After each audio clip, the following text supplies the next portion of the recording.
মালগাড়ি। দেখো আমার প্রিয় ভিউয়ার্সরা, মালগাড়ি প্রেমেন্দ্র মিত্রের একটি ছোট্ট কবিতা। ৩৬ পাতাতে বাংলা পাতাবাহার ৪র্থ শ্রেণীর মালগাড়ির অনুশীলনীর প্রশ্নের উত্তরগুলো আমরা আজকে আলোচনা করে নেব। তো চলো, তোমরা সবাই কেমন আছো? আশা করছি খুব ভালো আছো। তো চলো আজকের ভিডিওটা শুরু করা যাক। তো ১ নম্বরে কি আছে? তো দেখো ১ নম্বরে কি আছে, প্রেমেন্দ্র মিত্র কোন পত্রিকার সম্পাদক ছিলেন? এখানে দেখো, এখানেই তোমরা দেখতে পাবে কালি কলম পত্রিকার সম্পাদক ছিলেন। তো আমি পাশে লিখে দিয়েছি। ২ নম্বরে কি আছে, তার সৃষ্ট একটি বিখ্যাত চরিত্রের নাম লেখো। এটা হবে ঘনাদা। এখানে তোমরা এই উত্তরটা পাবে না। তো তার সৃষ্ট একটি বিখ্যাত চরিত্রের নাম হলো ঘনাদা। এবার চলো ৩ নম্বরে একটি বাক্যে উত্তর দাও। ৩-এর ১ কি আছে, মালগাড়ির চলাকে কবিতায় কার সঙ্গে তুলনা করা হয়েছে? ভাটার নদীর সঙ্গে তুলনা করা হয়েছে। আমি দেখো সাইডে লিখে দিয়েছি। ৩-এর ২ কি আছে, কথকের জীবনে কোন বিশেষ দিনটিতে পরীর সঙ্গে তার দেখা হতে পারে? কথকের জন্মদিনে। ঠিক আছে, বিশেষ দিন কথকের জন্মদিনে। ৩-এর ৩, প্যাসেঞ্জার ট্রেন কোন কাজের ধান্দা নিয়ে থাকে? প্যাসেঞ্জার ট্রেন কোন কাজের ধান্দা নিয়ে থাকে? না, স্টেশন পেলেই যাত্রী ওঠানো নামানোর ধান্দায় থাকে। ৩-এর ৪ কি আছে, মালগাড়ি কোন কাজে ব্যবহৃত হয়? মালগাড়ি আমাদের প্রয়োজনীয় জিনিসপত্র বয়ে নিয়ে যাওয়ার কাজে ব্যবহৃত হয়। ৩-এর ৫ কি আছে, সত্যিই কি মালগাড়ির টাইম টেবিল অনুযায়ী চলার প্রয়োজন নেই? দেখো ৩-এর ৫-এরটা একটু বড় হবে, আমি স্ক্রিনের ওপর দিয়ে দিচ্ছি, বইয়ে লিখে দিইনি, একটু বড় হবে। কি আছে, ৩-এর ৫, সত্যিই কি মালগাড়ির টাইম টেবিল অনুযায়ী চলার প্রয়োজন নেই? নিশ্চয়ই আছে, কিন্তু তার পিছনে প্যাসেঞ্জার বা মেল ট্রেন এসে গেলে তাকে কিছু সময় নষ্ট করে অন্য লাইনে সরে গিয়ে পথ ছেড়ে দিতে হয়। ঠিক আছে। ৩-এর ৬ কি আছে, প্যাসেঞ্জার বা মেল ট্রেনের তুলনায় মালগাড়ির ধীরগামী হওয়ার কারণ কি বলে তোমাদের মনে হয়? আমার মনে হয় প্যাসেঞ্জার বা মেল ট্রেনের তুলনায় মালগাড়ি অনেক ভারী হওয়ার কারণে সে ধীরগামী হয়। ৩-এর ৭ কি আছে, আপ ট্রেন আর ডাউন ট্রেন বলতে কি বোঝায়? যে ট্রেন সমুদ্রপৃষ্ঠমুখী স্থানে স্টেশনের দিকে যায় তাকে বলে ডাউন ট্রেন এবং বিপরীতমুখী ট্রেনকে বলা হয় আপ ট্রেন। ৩-এর ৮ কি আছে, তোমার জানা এমন কয়েকটি যানবাহনের নাম লেখো যেগুলি যাত্রী পরিবহন করে না। দেখো ৩-এর ৮-এর উত্তর হবে লরি, টেম্পো, ঠেলাগাড়ি, ভ্যান গাড়ি ইত্যাদি। ৪-এর দাগের কি আছে, নিচের প্রশ্নগুলি উত্তর নিজের ভাষায় লেখো। ৪-এর ১ কি আছে, জোয়ার আর ভাটার নদীর চেহারা কেমন হয়? নদীতে যখন জোয়ার হয় তখন নদীর জল ক্রমাগত ঊর্ধ্বপথে বেড়ে উঠতে থাকে, আবার ভাটায় সেই জল নিচের দিকে নামতে থাকে। ৪-এর ২ কি আছে, এই কবিতায় পরীদের প্রসঙ্গ কিভাবে এসেছে?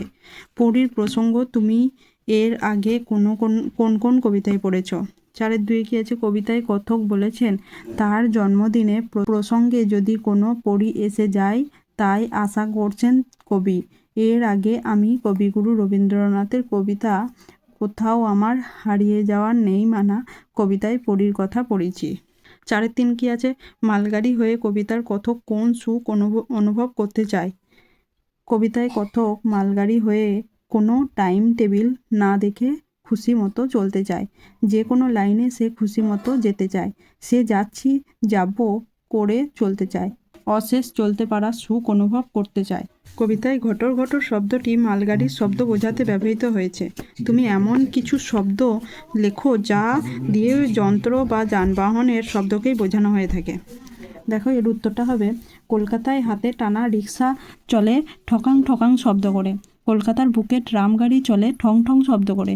তাঁতি তাঁত বনে ঠক ঠাক ঠক ঠাক ঠক ঠাক শব্দ করে। তো চলো ৫-এর দাগের কি আছে, গদ্য রূপে লেখো। ৫-এর ১, মালগাড়ি হই একটি শুধু যদি ঘটর ঘটর দিনরাত্রি চলি। এটা সাজিয়ে লিখলে কি হবে? যদি শুধু একটি মালগাড়ি হয় তবে দিনরাত্রি ঘটর ঘটর চলবে।